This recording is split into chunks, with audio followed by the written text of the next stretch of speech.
Jim Morgan. I'm a good friend of Mrs. Collier's. What I'm trying to show you right now, and I don't know if it's going to show up very well, is we're doing what's called an underway replenishment. It's about 8 o'clock at night. We're driving at sea alongside another ship called the USS Detroit. They're a refueling ship, and what's going on right now is we're alongside them. They have sent ropes over, and then have sent their refueling hose over, and we're like getting our gas tanks filled up as we're driving alongside them at night. But unfortunately, I don't know how well this camera is at picking up low-level light. I'll try and fill this tape up a little bit more of what we do out here at sea. This is called an UNREP, an underway replenishment. It was this ship, by the way, they have a helo, and it was this ship's helo that brought you letters to me just a few hours ago. And that's it sitting on. This is Jim Morgan. Today's 2 December. It's about 2 o'clock in the afternoon, and we're at general quarters right now. We're conducting a boarding on a ship that has just come out of the Gulf of Aqaba. It has left Jordan. We've all gone to general quarters, which means everyone goes to their battle stations. This is Damage Control Central. This is my battle station. What the purpose of this area is if we should suffer any damage, we would coordinate all the firefighting and damage control teams on board and try and plan our attack using these charts. Here we have is DC-1 Taylor. DC-1, why don't you tell them what you're doing? Okay, right now I'm on the phones. I'm talking to all the repair lockers in case we have any type of damage. We can go out and send people out and have them repair everything. Or if we have any type of fires or any type of damage whatsoever, they will work on it. Okay, he's also on the helo flight crash team. That's what he's wearing there. Show him your cranium. He's the on-scene leader for the helo crash team. So if we bring our helicopter back on deck, he'll go up there and man up the helo team. Here we have his SH-3 Anderson. Whoa! Andy! Okay, tell them who you're talking to. Okay, I talk to the bridge, I let them know what's going on here, and they let me know what's going on up there as far as delivering the ship, things like that. And I keep them informed of any damage and where it's at so they can keep people away from it or get teams there as necessary. Okay, great. And over here we have BT-1 Walt. My job is to communicate with all the engineering spaces in case of casualty. I can relay it to the DCA. 5, this is Chief Lehman, who's in charge of the repair locker. Go ahead, Hi, boys and girls. Repair 5 Repair Lock Leader. Over here on my far right, in the red shirt, is Petty Officer Leo Wright. He's our #1 plugman. After him is Plugman. After him is Fireman Kelly Page. He's our #1 plugman. Down here laying on his butt is IC2 Panella. He's our phone talker on the scene. He relays the communications to the repair locker. Jumping up quick to look alert is Fireman Evans. He's the hoseman handling the hose for the fire party. Proceeding aft, nautical talk, through the repair locker. We come up on Seaman Delta Delta Danny DeSimis. He's another hoseman for the fire party. How y'all doing? As he moves out of the way, we see MMFN Cesar Perez Abreu, our #1 nozzleman. First man in the space to fight the fire. How you doing? Next, we have Scott Miller. Scott Miller is learning how to be a firefighter now. Miss me! He's the guy that You're dresses late. me up. After that, we have Petty Officer First Class Harold Ostrander, commonly known as Larry Brothers Harry. He's our on-scene leader in charge of the fire party. Sitting next to him is Chris Buckland, the attack team leader, who directs the fire party inside the space. Next to him is Next to him is a rare moment indeed. He's Fireman Green, and he's not speaking. He's the #1 hoseman, helps fight the fire also. Say something, Green, go ahead. He just said one thing, he missed one thing. I'm capable of anything known as firefight. All right, that's what I like to hear. Next we come up on MM2 Huguenin, who's another backup hoseman. in case one of you guys doesn't make it to the scene. This is blood plug. Our Don't forget butt plug. This is plug. We'll get back to there. We'll get to the repair locker. Y'all let them. Down here with his hand over his face, is in to Manigan. He's an investigator. There he is. He investigates the surrounding area for damage. We have Petty Officer Moss, who's our electrician, followed by Petty Officer Pryor, our second investigator, to help out with the investigation. Okay. Over here in the corner, sitting up there waving, is Petty Officer King. He's another hoseman in the fire party. On the ground there is another trainee in learning, Fireman Lofton. He's learning how to fight fires also. Okay, great. Let's look at the repair locker. In the repair locker, you see the short guy, known as MM3 Reinhold. He's a 2JV phone talker talking to the engineering spaces. Over in the corner, reading how to fight fires, is SKSN Pagan. He's our damage control phone talker. And he talks to me in Damage Control Central. Looking up on the rack here, we have our gas mask and our life jackets in case of a chemical warfare attack or if we have to abandon ship. You can also see some battle lanterns as lighting, hoist if you have to lift up hatches manually that are stuck. We have battle helmets, various tools for getting into the space, the OBA canisters and the gas mask canisters, Let's show him an OBA. and OBA. The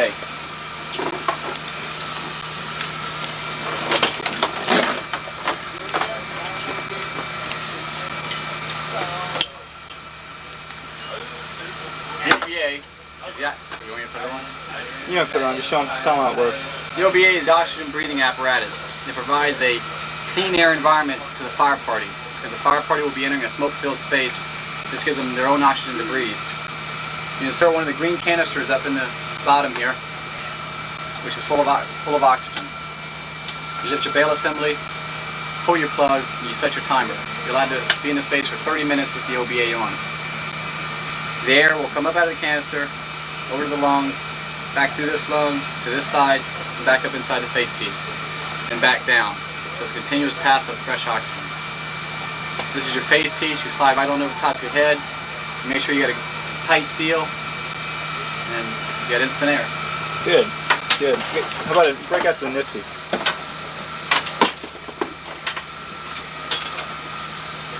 That's the electrician's kit.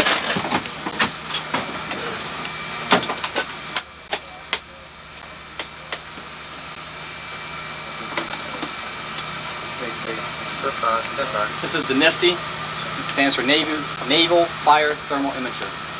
What it does is lets the team leader, MM2 Buckland, MM2 Buckland, that's me. I got you, find the hot spots inside the space. It's going to be a smoke-filled space. It's going to be dark. You won't be able to see the fire at times.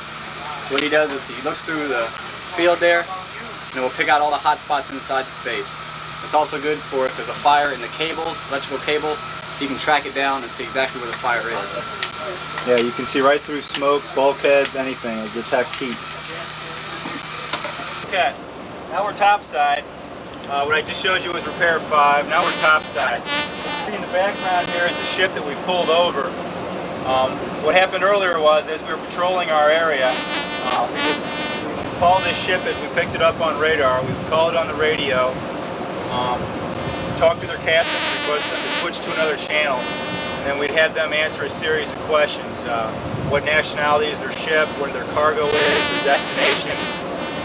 We would pass this in, once we gathered this information, we would pass it on to our ship's commander, and he would pass that on to the aircraft carrier, where they would make the decision of whether we should board them or not. In this particular case, they decided it would be best if we go ahead and board them. So we called the ship back, request that they stop their engines, and then once they've come to a full stop, then we come alongside, we send our team over in a small boat. You can see our small boat is just off the side there. They've already come in, dropped off the inspection team. The inspection team is now on the ship checking their cargo, and the small boat will just wait off to the side until they're ready to come off again. Zoom in on that? Yes, I did.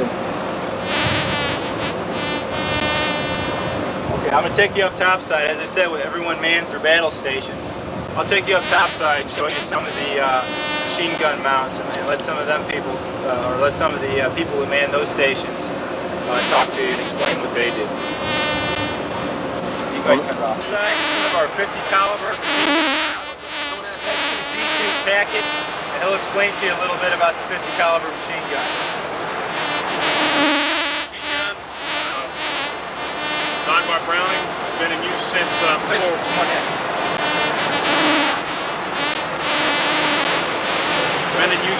before World War II. Get the same caliber because the bullets that actually come out of it are ½ inch in diameter. Get the size of the bullet. Largest small arms in use by the United States Navy at the time. Now we feed this gun. Take our belted round. Put a little lever down. Ready to go. Nice and simple. Range of about a mile effective and can punch through about ½ inch of steel. That's about it. Executive Officer, Lieutenant Commander Reeves, is now our acting commanding officer while captains are off the ship. Hi everyone, the captain's going to have lunch on a Greek ship. He left me in charge and we're boarding this merchant vessel.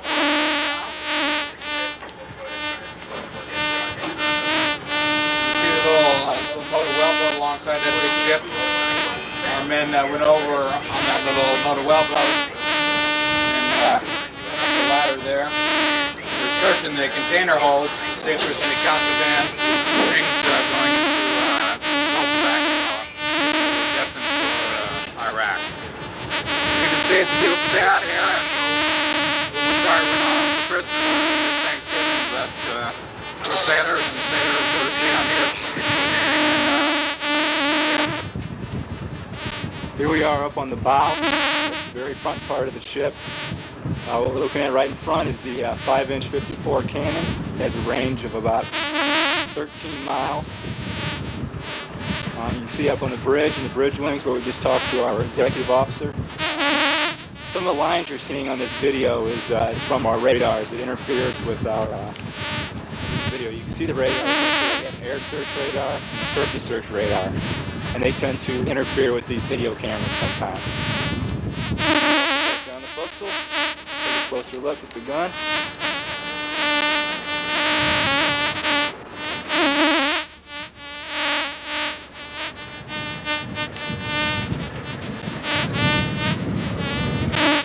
Here is our missile launcher.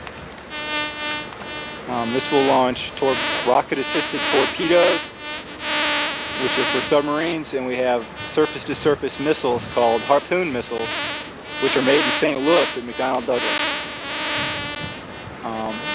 I'll take a walk back now and I'll show you some of our close-in weapon system, or CWIS. It's used for shooting down incoming aircraft or missiles.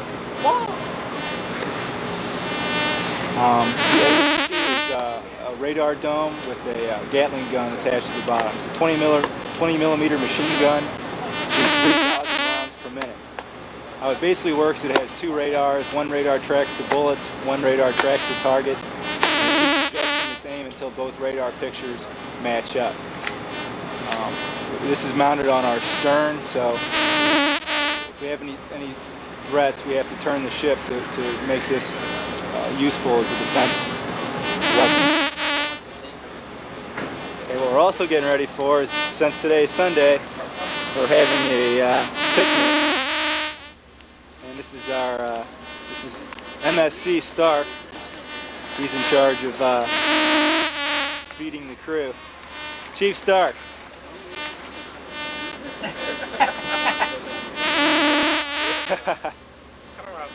Come on, say hi to the kids at Larimore Elementary. Come on, Chief, just turn around and say hi. Just say hi. Hi. There we go. And of course we have Chief Coker here, who's our damage control chief. And he trains all our fire parties on board. Making sure they know what they're doing so they'll be safe when we get back home on time. Yeah, I gave him a tour of Repair 5.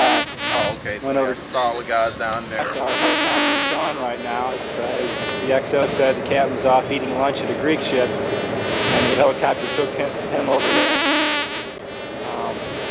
But this is our flight deck, and that's the hangar where it says you gotta have Hart. And that's where we keep our not out flying.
Get down low.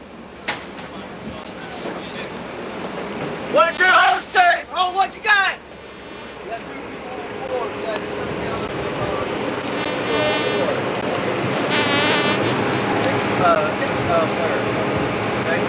We got somebody down at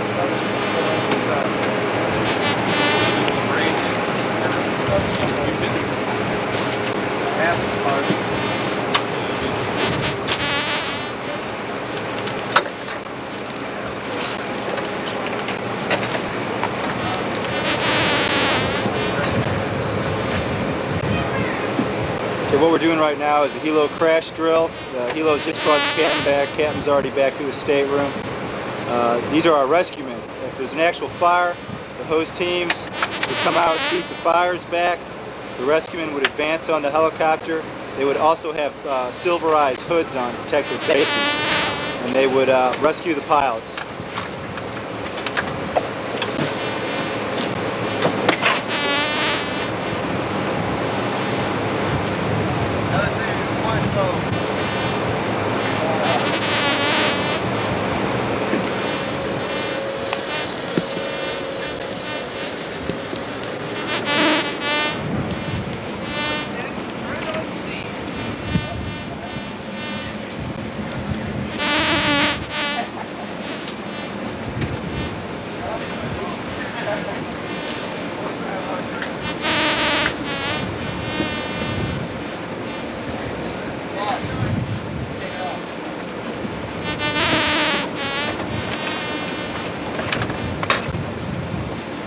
It's Lieutenant Commander Diffie that's being rescued at the moment.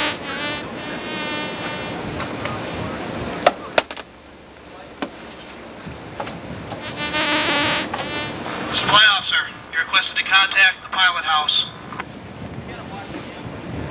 That's it, good zone. 1, 2, 4, leave. Move on in, take turn. Sweep that bar. Get low, man. Get low. Get low. As you can see in the background, we still have the boarding going on. It's going smoothly, so they've relaxed general quarters.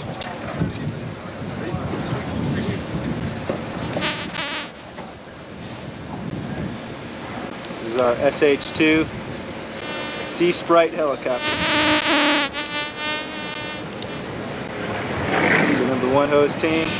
They move around from both sides, push the fire back to the edge of the flight deck. Somebody They elevate their nozzles so they can look past the firefighting water. Make sure there's no more hang fires.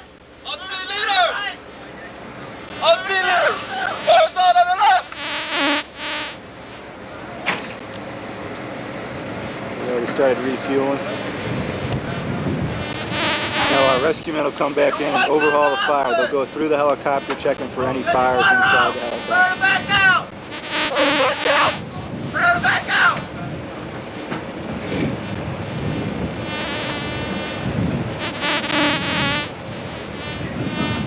Alright, back out! Never let no two nozzles! Back out on nozzles, back! Hey, Mr. Diffie. This is for the Mrs. Collier's 5th grade class at Larimore School. You got anything to say to them? This is the reason why you don't want to be a pilot, because you have to do these drills, and these big men in silver suits come and yank you out and do bodily harm to you. So, Thank you, sir.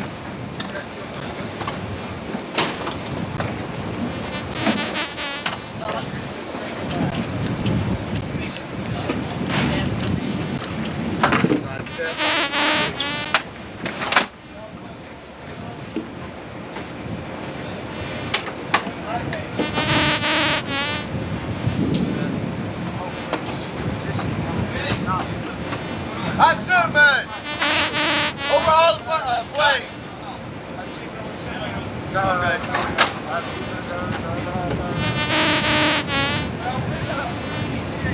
He's over here. He's filming. Go ahead and open it. Say yoke above the main deck. Modified 0 main deck and below. Make reports to the watch in DC Central.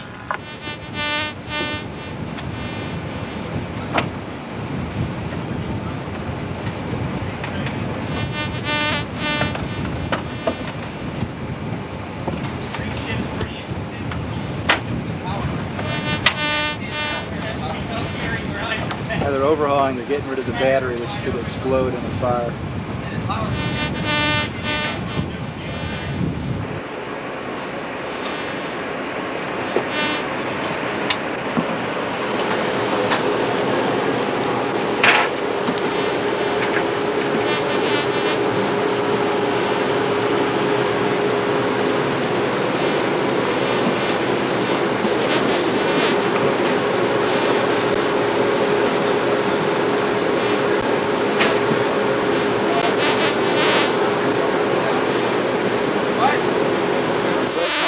But the inspection team's still on board. Looks like it's going to take them a while to fix everything.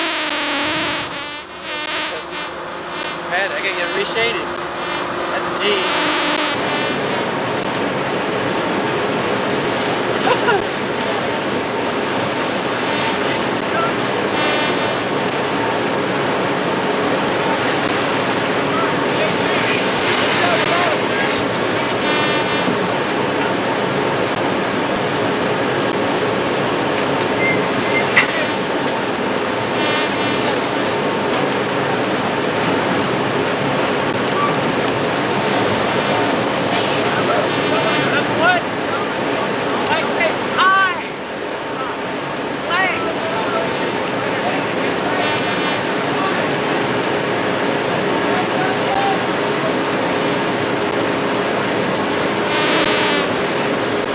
There's a couple guys, our supply officer and another pilot working out.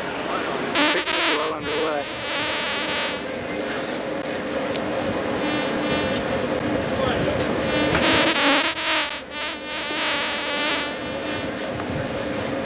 Okay, this is pretty much just an afternoon and a day in TC Hart's life here in the Red Sea. I hope I gave you a good idea of what we do and what goes on. Once again, thank you very much for your letters. I appreciate it. I enjoyed reading them all. I hope the letter I wrote back answers all your questions. If it didn't, feel free to write again. And if I get back next spring sometime, I'll stop by over at Larimore and see you guys. Thanks.